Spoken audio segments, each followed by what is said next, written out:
Olá, pessoal! Sejam bem-vindos ao canal Café com Economia. E hoje vamos abordar um tema que está mexendo com as estruturas políticas na Argentina. Javier Milei, o novo presidente eleito, promete trazer mudanças significativas para o país. E para nos ajudar a entender melhor o cenário e as possíveis repercussões, nós convidamos o economista Leandro Fogatti. Leandro, muito obrigado por ter aceito o convite de participar aqui conosco. Olá, professora Laís. Olá a todos que acompanham o canal Café com Economia. Satisfação de estar aqui mais uma vez para falar sobre um assunto de economia internacional, e especificamente a Argentina, né? Algo que sempre a gente precisa ficar atento. Há um ano atrás, mais ou menos, a gente teve uma conversa aqui, está aqui no histórico do canal, e muita coisa aconteceu e muita coisa não aconteceu nesse um ano para cá. É verdade, professor Leandro. Mas antes de iniciarmos, pessoal, então não se esqueçam de se inscrever no canal e ativar também o sininho de notificação para ficar por dentro de tudo o que acontece aqui no nosso canal. Então vamos direto ao ponto, professor Leandro. Então, Javier Milei, ele foi eleito com 55,6% dos votos. Uma vitória realmente surpreendente. E o que você acha que impulsionou esse resultado? Sim, realmente é um resultado surpreendente, dado o capital político, né, a base política que o Milei ele teve, né? Ele é um candidato que ele não era conhecido, né, nos últimos ano e meio, 2 anos que ele ficou conhecido, principalmente através, inicialmente na questão na mídia argentina, e depois esse capital político foi realmente se provando nas urnas. No primeiro turno, as pesquisas antes do primeiro turno já apontavam ele como um dos candidatos mais votados, provavelmente até o mais votado.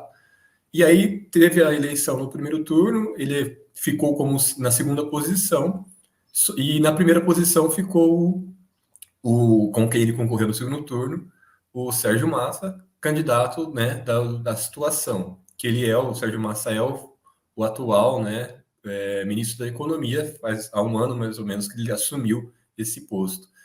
E quando a gente pensa que, né, mesmo ele ficando em segundo lugar no primeiro turno, ele teve os outros candidatos que não conseguiram pleitear para o segundo turno, eles eram já do capital político próximo ao Milei, que já eram relacionados mais à direita.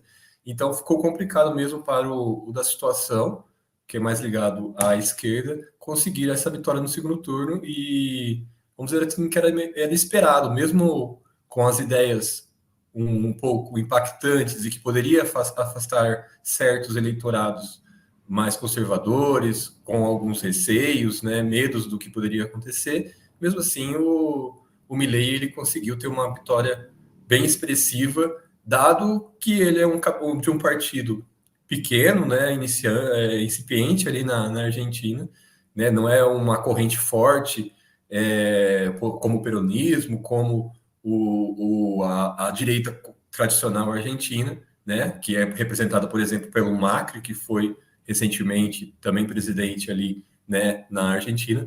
Então, mesmo ele não sendo esses tradicionais grupos políticos, ele conseguiu ter uma ascensão porque esses grupos eles não responderam, né, não trouxeram a resposta, né, que a Argentina precisava no campo econômico e social.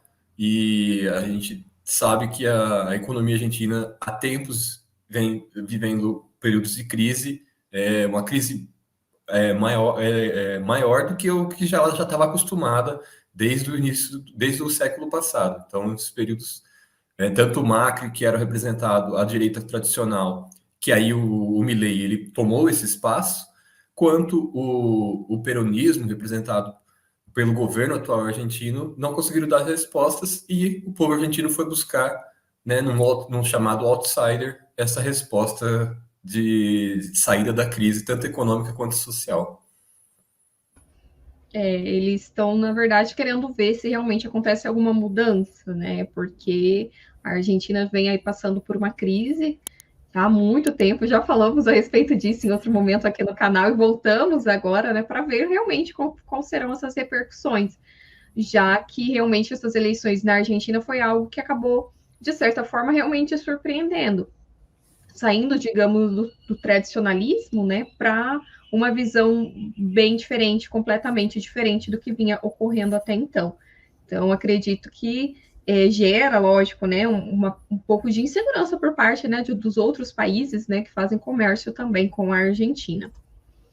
Bom, professor, um outro ponto, né, que chamou bastante a atenção foi a decisão de Milei de não incluir o Brasil em suas primeiras viagens internacionais. E isso acaba marcando uma quebra com a tradição dos presidentes eleitos na Argentina visitarem primeiro Brasília. Como que você interpreta essa escolha? É uma tradição, né, quanto ao governo argentino eleito, de a primeira viagem ser para o Brasil, até porque é uma viagem fácil de se realizar, sempre foi, é um tradicional principal parceiro comercial, mesmo a China ganhando maior destaque recentemente nas relações comerciais com a Argentina, o Brasil tem um histórico de ser o principal parceiro, então era uma tradição que todo novo governo eleito fazia a primeira viagem para o Brasil. O Milei, ele, né, desde 2021, antes de acontecer a eleição presidencial para o Brasil, ele já tinha discursos agressivos quanto ao nosso atual presidente Lula, e isso continuou também na sua campanha eleitoral. Então, ele teve discursos agressivos e de possível quebra de relação com o Brasil e também até com a China, né? Então, ele levou essa discussão muito ideológica, né? É um dos aspectos muito importantes para a plataforma eleitoral dele, a questão ideológica, como também na eleição brasileira, as últimas eleições, isso foi importante, né? O aspecto ideológico. Então, ele era uma situação em que ele realmente não parecia amigável a uma relação brasileira, dado o atual governo existente no nosso país. E isso foi o discurso antes da eleição. Agora, após que ele ganhou a eleição, né, nós já vemos um pouco uma moderação por parte dele desse discurso. Então, quando ele já assumiu, no dia que teve a concretização do seu resultado, já teve um discurso para os padrões que ele vinha praticando um pouco mais brando. Tivemos também agora uma carta que ele enviou, né, através do ministro das Relações Internacionais dele para o ministro do Brasil, uma carta mais branda, conciliadora, mas ainda é uma relação fria, diplomática, né? Mas, dado o discurso agressivo e de quebra que ele sinalizou durante a campanha, já vimos sinais um pouco mais de composição ou o mínimo respeito. Então, essa carta convida, né, o presidente Lula para sua posse, né, que 10 de dezembro, agora que o Milei assume, entra na Casa Rosada.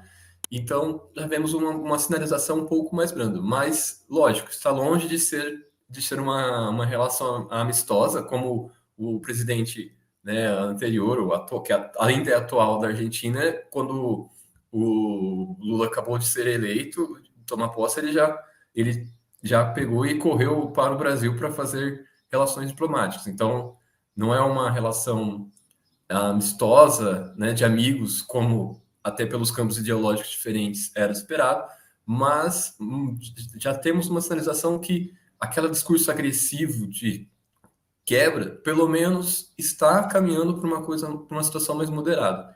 O que, pensando nos dois países, é o ideal, né? Porque é importante para ambos que essa relação não precisa ser de amizade, mas precisa ser profissional.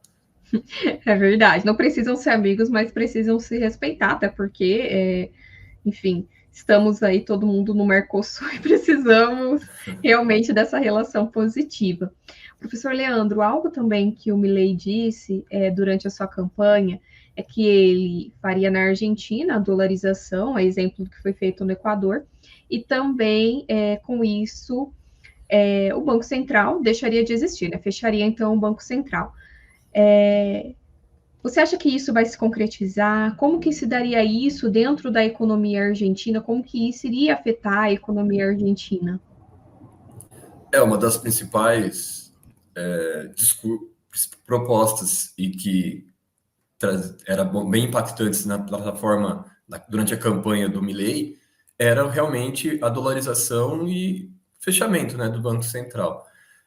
Já vemos após, porque o discurso dele enquanto candidato serão várias propostas impactantes de quebra de paradigma, né, que vinha até então sendo praticado na Argentina. Agora nós já vimos que tem um processo de que não é imediato que essas situações irão ser tomadas. Então nós já temos que ele tem uma sinalização que irá demorar, né, por exemplo, certo período, até ele coloca como 24 meses, para que comece a realmente estar de fato essas plataformas que ele vinha colocando na campanha. E uma coisa que é importante deixar claro que, claro, ele agora, presidente, tem um grande poder, mas a gente sabe muito bem que não se vive apenas do poder executivo. Tem o poder legislativo, e o poder legislativo na Argentina é um grande desafio para ele, porque o partido dele é pequeno. Apesar de ele ter conseguido, eles terem conseguido algumas cadeiras que era da direita tradicional, né? Por exemplo, vamos simbolizar aqui pelo Macri, ainda assim ele é a menor expressão. O peronismo, né, que é o governo até então argentino, tradicional, tem, né, bastante representatividade ali quanto ao poder legislativo da Argentina, e lógico que né, a gente sabe muito bem que precisa de uma composição. O presidente ele não pode fazer tudo o que ele deseja, né? Lógico que tem alguns poderes executivos que têm mais poderes que outros, mas ainda assim depende do poder legislativo para que as suas propostas, medidas, até aquelas principalmente aquelas que venham a mudar a Constituição, se tornem de fato. Então ele precisará dialogar, precisará compor com o poder legislativo. E essa medida, né, de dolarização na economia, primeiro ele já sinalizou que não consegue isso de uma hora para outra. Então, ainda vai ser um processo, tanto é que ele colocou 24 meses como o prazo para que ele consiga uma estabilidade econômica, reduzir a inflação, né, que está na casa de 140% na Argentina, também aumentar o poder de compra da moeda argentina, né, por exemplo, vale 14 centavos, mais ou menos, de real o peso argentino atual. Então, tem todo um processo para ele estar acontecendo.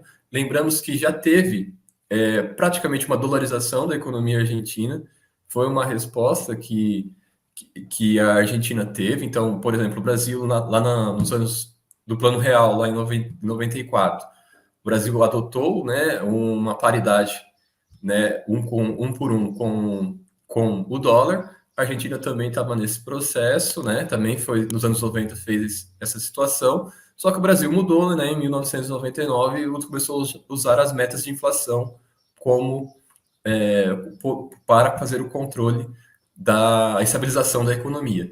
E a Argentina perpetuou com essa paridade, só que aí as crises dos anos 2000 ela não conseguiu mais manter essa paridade, né? E o dólar ser amplamente utilizado.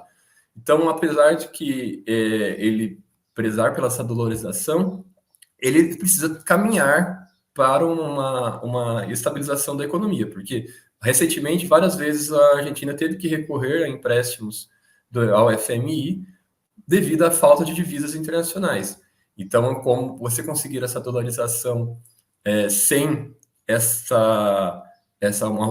um fortalecimento mínimo da economia, é difícil, mesmo que o dólar até o real seja amplamente utilizado ali, tá com grande utilização na Argentina, porque o peso argentino está muito desvalorizado, sem valor, ainda assim é complicado.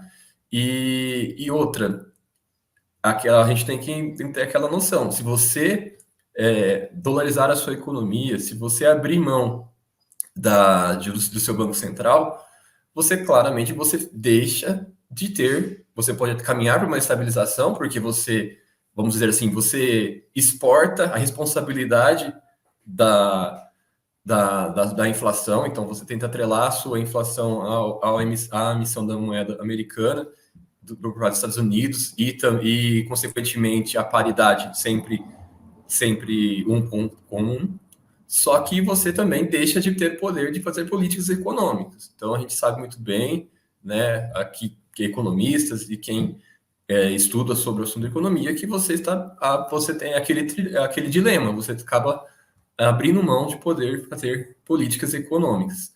E isso é complicado, dado que como um aspecto social da Argentina, de, né, 40% da população na pobreza, mas mesmo, e para os padrões argentinos é um absurdo, dado o seu histórico, né, de já foi um país desenvolvido no início do século passado.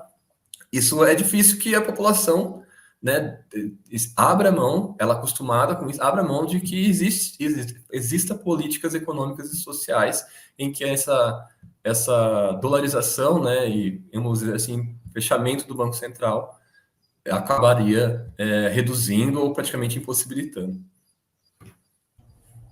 É verdade, professor Leandro, ficaria bem, por um lado, poderia sim ser positivo, mas também pelo outro, talvez aí teria que ser repensado. Mas o Milei já disse que isso é algo que ele não abre mão, né? Então, fechar o Banco Central é algo que ele disse que não vai, que realmente irá fazer. Mas vamos aguardar as cenas dos próximos capítulos.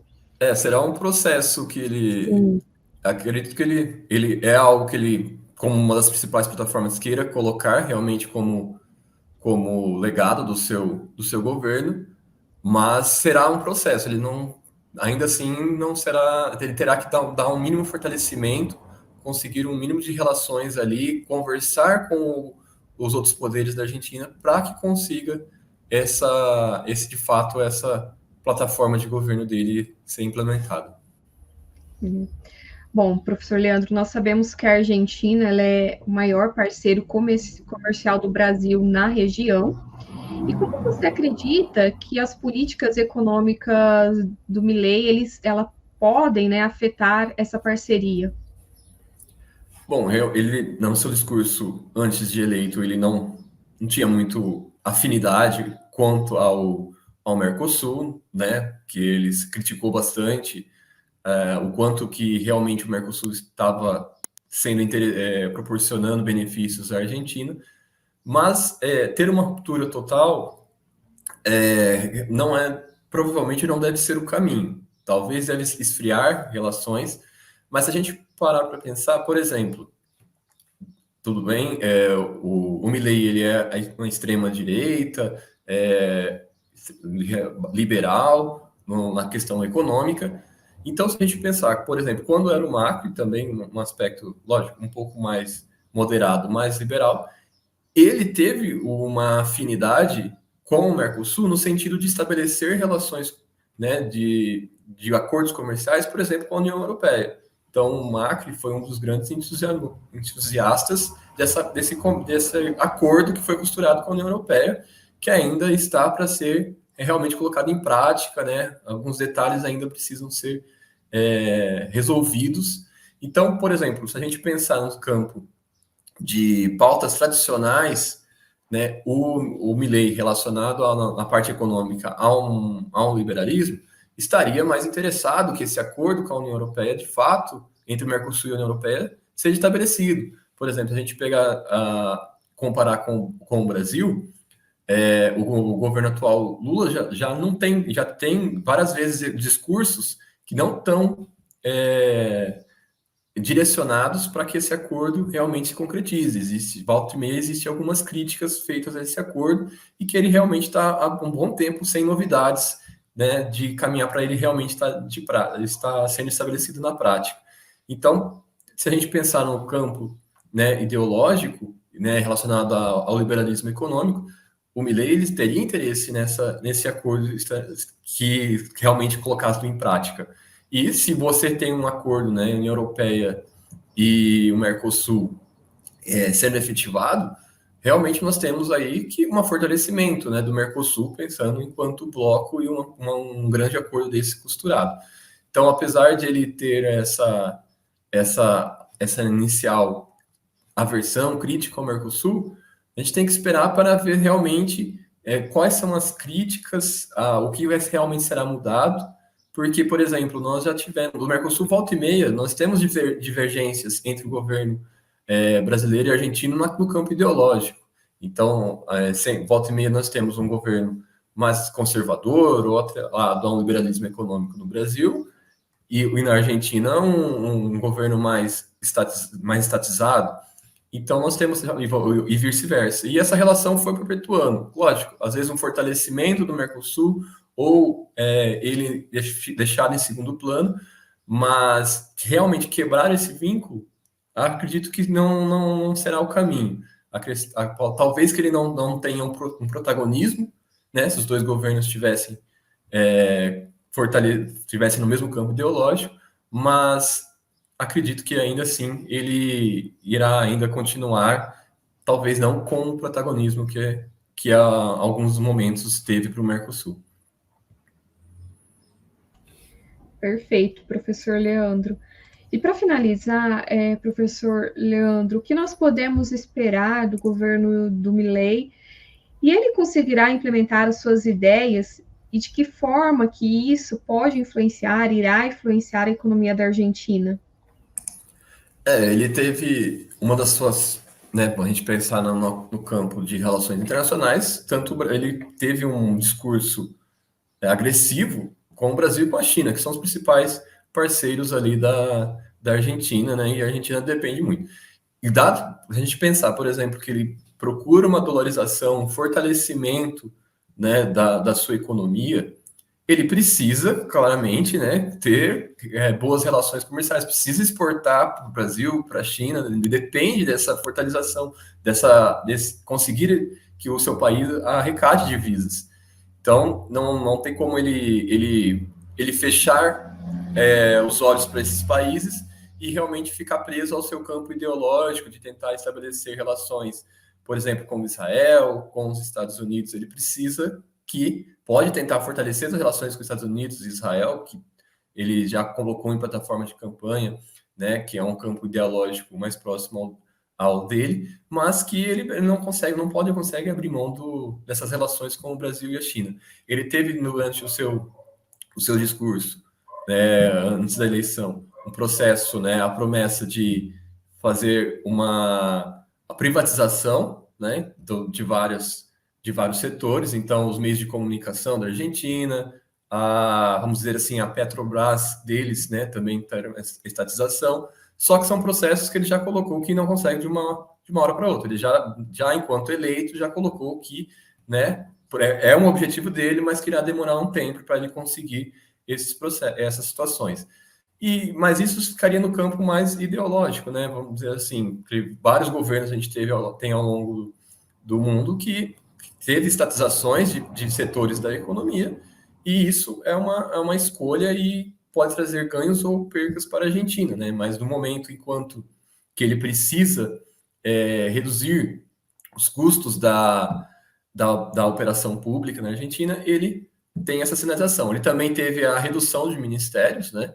Então ele colocou lá que ele teria só 8 ministérios, 11 a menos. Nós já vimos no Brasil, né, no governo anterior, essa sinalização de redução, né, dos ministérios por parte do governo federal. É uma medida, na prática, não tem tanto efeito enquanto a redução do custo da máquina pública, porque a gente às vezes sinaliza, né, os salários que são pagos para os ministros e para toda a máquina ali envolvida, mas isso, dado ao gasto total da máquina pública, representa muito pouco. Mas é uma sinalização, ele procura com isso fazer uma sinalização, na verdade, ter um capital político de que, olha, nós estamos aqui, ó, reduzindo os nossos custos, a nossa máquina. Mesmo que isso na prática não tenha muito efeito de redução dos ministérios, é uma ideia de você fazer uma sinalização. Mas a gente sabe que isso geralmente deixa em segundo plano políticas, né? Se você centraliza muito o poder para poucos ministros, acaba que muitas áreas da economia e do aspecto social ficam em segundo plano, e isso será um desafio para ele, enquanto que a população argentina tem uma demanda, né, muito social atrelada, né, de políticas sociais. É difícil, até porque temos um aspecto ali, né, do peronismo, em que existe nesse peronismo muito atrelado a um Estado forte que faça políticas para a população, né? E claro que isso depois tem o custo econômico, então é difícil que ele consiga, logicamente vai ter que dialogar com a população e com o legislativo sobre tais situações. Mas existe uma sinalização de ele reduzir a máquina pública, né, através de privatizações, redução de ministérios, e aí a gente tem que esperar o que de fato ele vai conseguir, porque as promessas dele, enquanto campanha, são várias nesse sentido de redução, né, da máquina pública, mas aquilo que ele precisa, que eu já estou mencionando várias vezes aqui, que ele vai precisar dialogar tanto com a população como um todo, né, porque, claro, a população estava insatisfeita e era muito difícil realmente o ministro da Economia atual ser eleito. Então, até o ministro da Economia atual chegar a ter alguma chance de ser eleito, mostra que tem um aspecto ali político, né, parte da população, que tem um certo receio, um medo do Milei. Então, ele precisará dialogar, porque se fosse um candidato talvez mais tradicional, moderado, talvez ele até teria um ganho de maior vantagem nesse segundo turno. Então, vamos esperar para ver se realmente o que ele vai conseguir colocar em prática com esse diálogo que ele terá que ter, né, com os outros poderes argentinos e a própria população, para conseguir implementar as suas medidas. Mas a gente pode esperar que... Eu acredito que, por exemplo, o Macri, ele prometeu muito, né, num aspecto econômico relacionado ao liberalismo. E ele foi muito criticado pela própria direita, né, os liberais, que ele não conseguiu, ele não implementou teve muitos problemas, por causa que a demanda social da Argentina foi elevada, e ele não conseguiu implementar, né, essa sua demanda, né, do aspecto do liberalismo econômico, porque a demanda social da população foi elevada. Então, ele teve muita resistência interna para colocar essas suas medidas. Então, vamos ver se o Milei, né, se a população mudou enquanto entendimento dessas situações, e se ele também tem um poder de convencimento melhor do que o Macri, né? Temos que esperar para ver se realmente temos uma mudança de direcionamento da economia argentina, né? E se isso irá trazer de fato mudanças. Provavelmente no campo, em curto prazo, ainda a Argentina sofrerá bastante. Os números continuarão impactantes, né, de aumento da pobreza, de inflação das mais altas do mundo, poder de compra da sua moeda muito pequeno, mas se talvez, dependendo do que ele conseguir a médio e longo prazo, pode sim dar uma estabilizada na economia argentina e pelo menos estancar essa crise de décadas que está a Argentina vivendo. É o que nós esperamos e agora vamos ter que realmente aguardar, né, para ver o que irá acontecer. Muitos e muitos desafios pela frente. Bom, professor Leandro, muito obrigada por compartilhar suas análises conosco hoje e com todos, né, os que irão assistir a esse nosso vídeo do canal Café com Economia. E, pessoal, continue, então, acompanhando o canal Café com Economia, para que vocês fiquem por dentro de muitas análises, discussões a respeito de diversos temas que impactam na nossa vida, na vida de todos. Obrigada mais uma vez, professor Leandro, por ter aceito o convite. Satisfação, professora Laís, e vamos ver aí daqui a um tempo a gente pode voltar a conversar para a Argentina e ver o que o Milei colocou de fato aí, conseguiu implementar, o quanto era só discurso político e o quanto de fato a gente tem aí para fazer as nossas análises. Satisfação e grande abraço a todos. Até a próxima, pessoal. Tchau, tchau.